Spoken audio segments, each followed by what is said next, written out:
Well, we might as well get right down to it and meet our learner. My learner is a 10-year-old boy named Eli who has played soccer most of his life. He enjoys playing outside with his friends most days after school, so he's fairly active. He loves school. He's very studious. His personality is very excitable when he's with his friends, but he knows when it's time to rein it back in and be serious and focus. His goal in coming to Taekwondo is to learn how to do a roundhouse kick, just like Jackie Chan, because who doesn't want to be just like Jackie Chan? Some important personality traits of Eli: he's a generally happy kid. He doesn't get too discouraged. He doesn't play when he's in class. He does what he's supposed to do. He's very enthusiastic and highly motivated about starting Taekwondo, and he seems to have a natural ability in kicking from his soccer playing. His attention is that of a typical 10-year-old boy. He's a little bit squirrely, but once he gets down to it, he's okay for a little bit. His arousal in his first couple classes is a little higher than it should be because he's nervous. It's a new environment, so we'll have to work on that as he gets more comfortable. Now that we've met Eli, we're going to introduce our instructional scenario, which is a typical Taekwondo dojang with padded non-slip mats.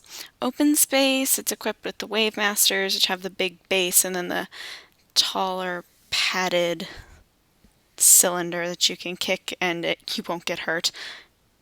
We've got the hanging heavy bags. We've got two bobs. Bob stands for body opponent bag. So it's shaped like a human torso, and it's got the head. It's got a skin-like texture, and it definitely has the weight of a real opponent, which is super helpful.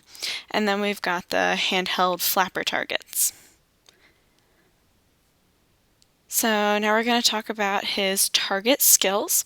He wants to learn how to do a roundhouse in sparring, just like Jackie Chan. And for those who don't know, sparring is fighting with rules, essentially. In the target context would be just a Taekwondo dojang. He's not really looking to go to the Olympics for Taekwondo. He just wants to try it out, see if it's for him.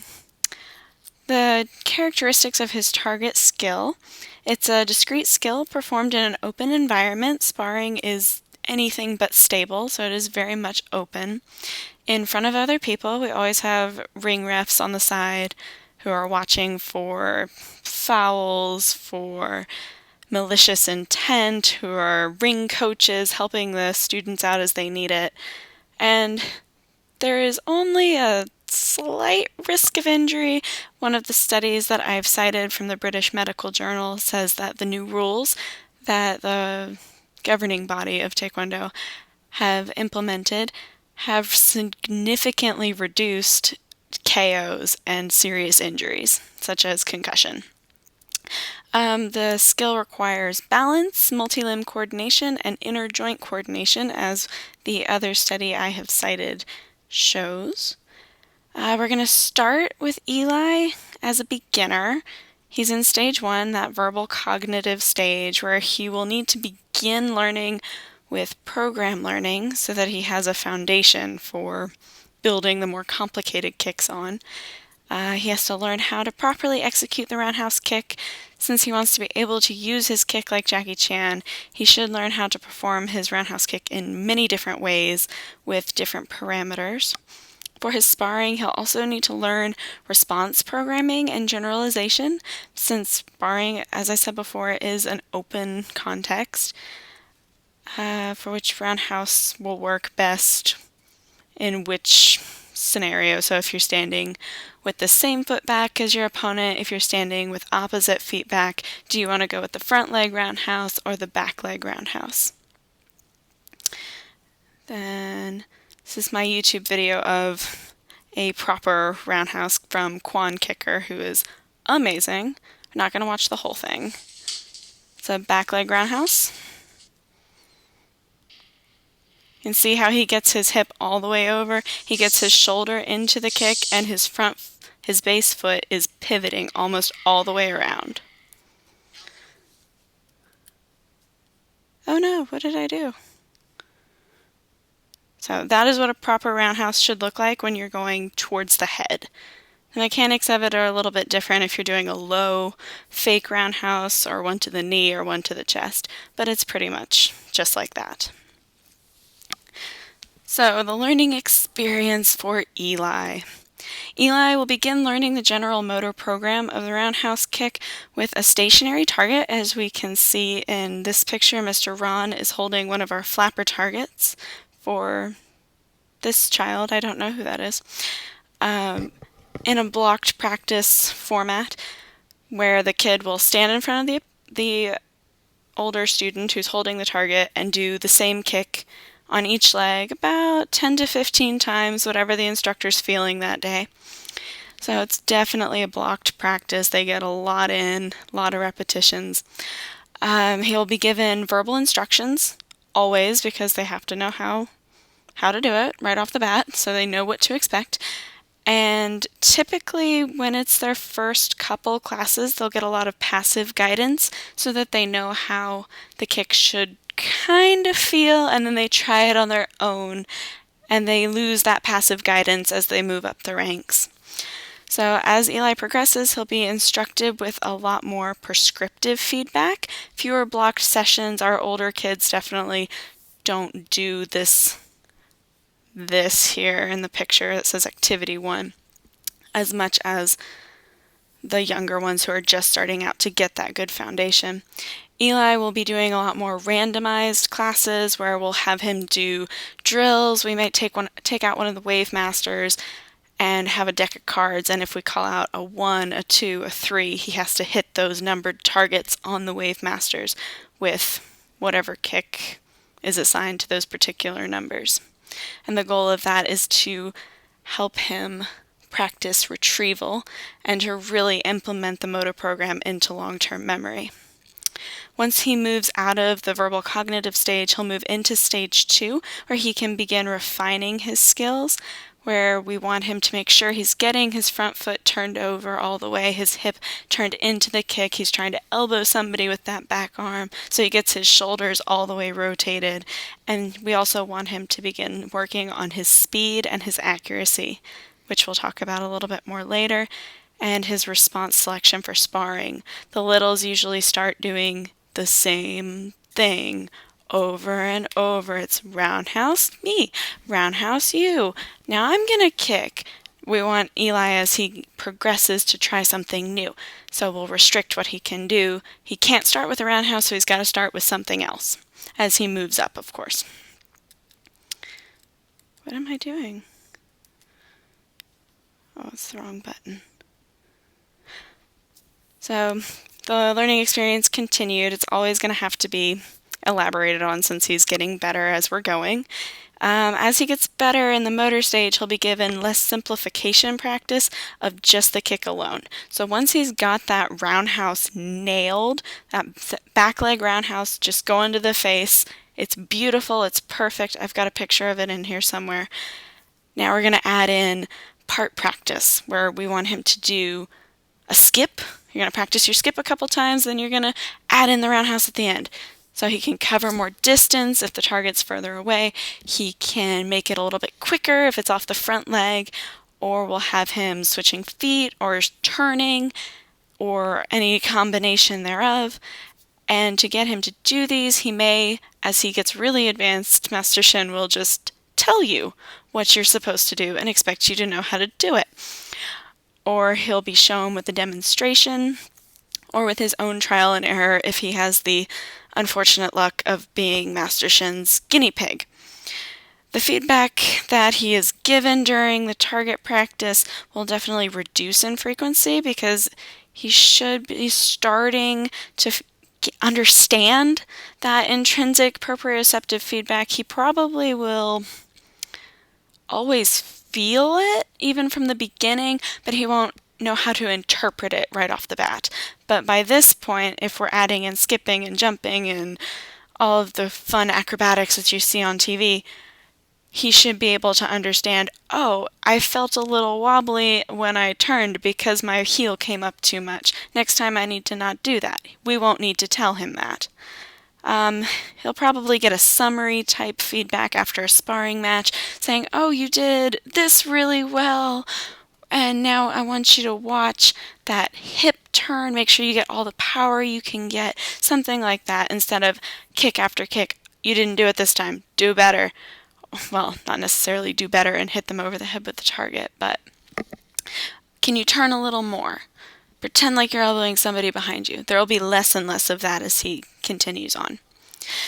He'll begin to be asked to explain his errors and to help his own error detection and encourage him to listen to that feel, the kinematic feedback.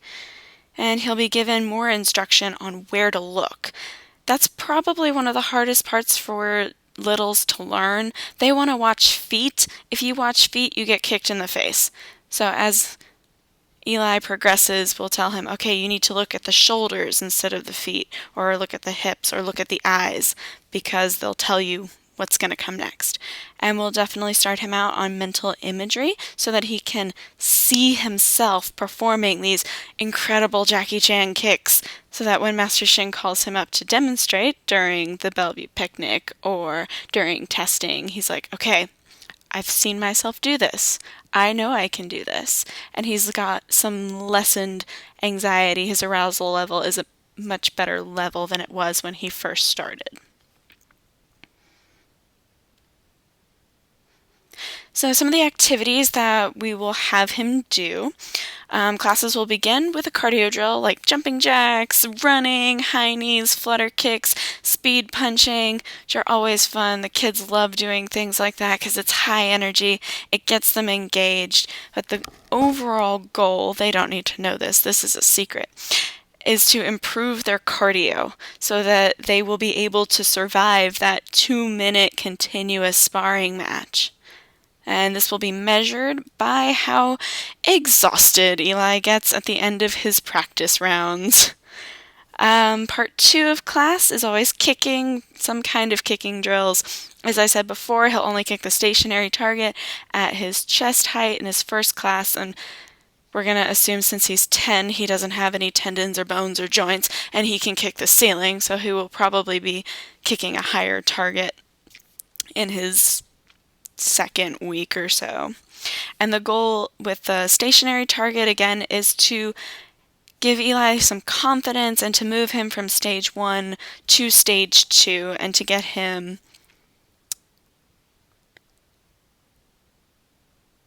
I don't know, I feel like I'm going to repeat myself, but to get him to do the mechanics of the kick just right before we throw in some more and make him super confused. And then part 3 of the class will be sparring practice. He'll practice the kicks that he's been learning in the target context so that he can look just like Jackie Chan, obviously.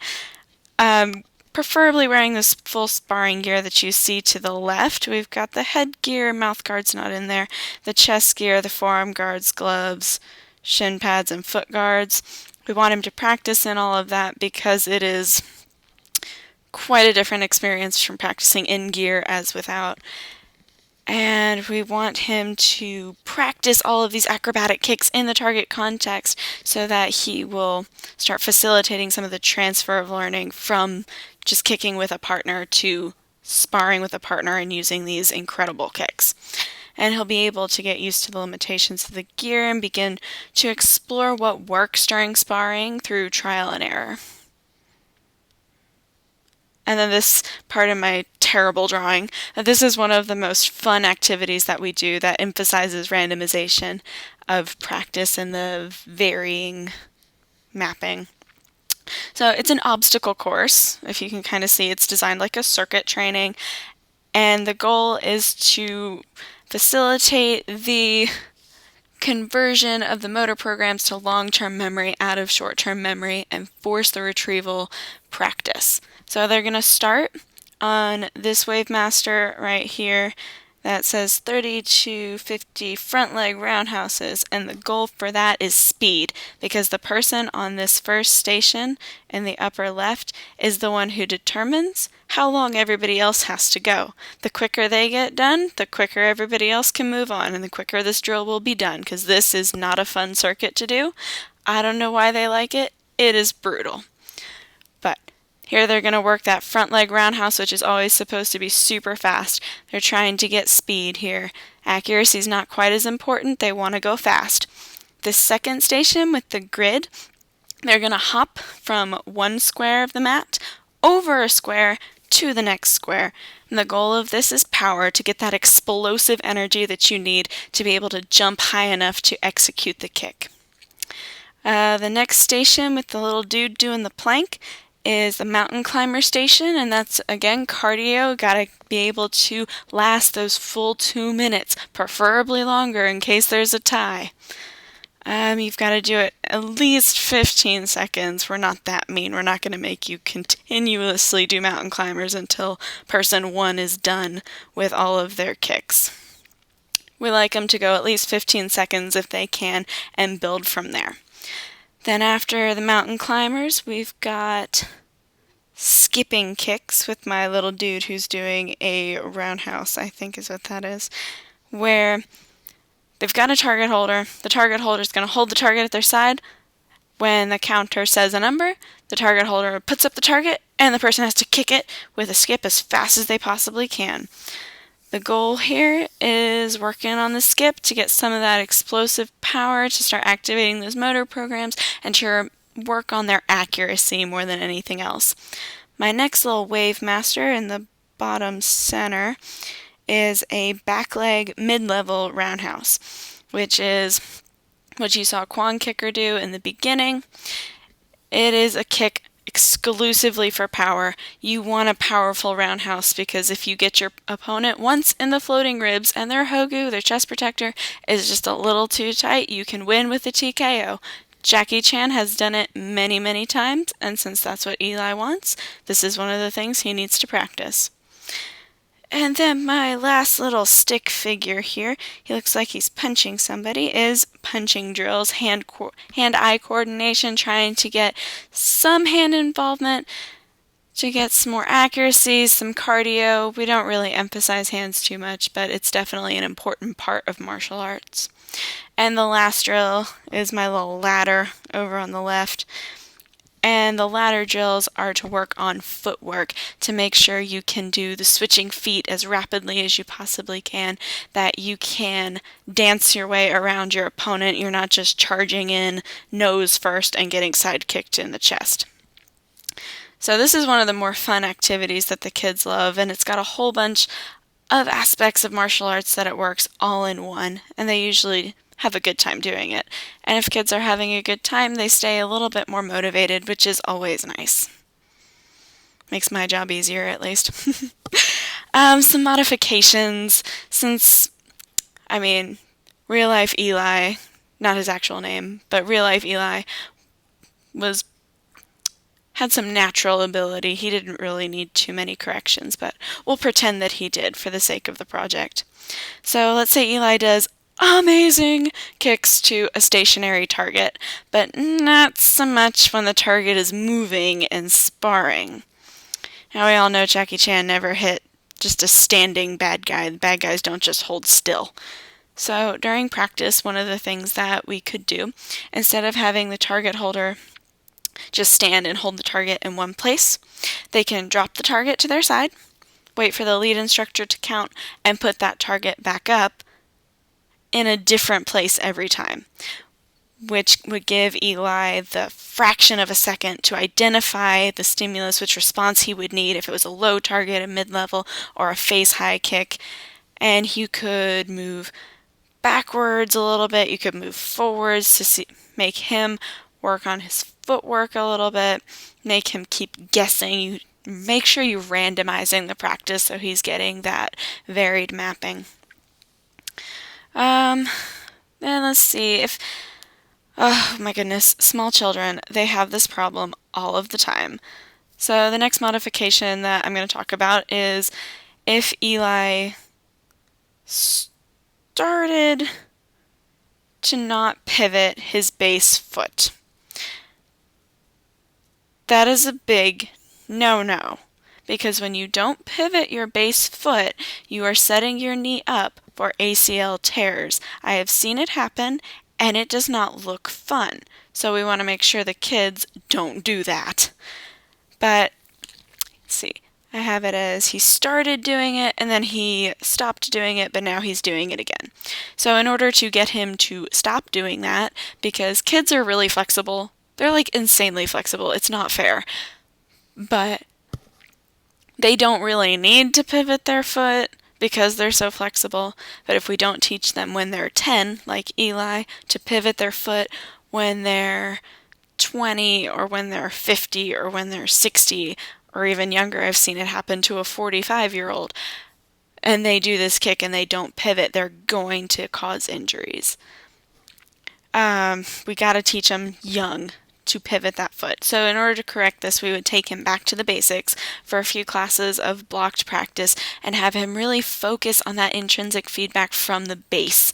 How is that foot feeling? Is he feeling any tension in his knee?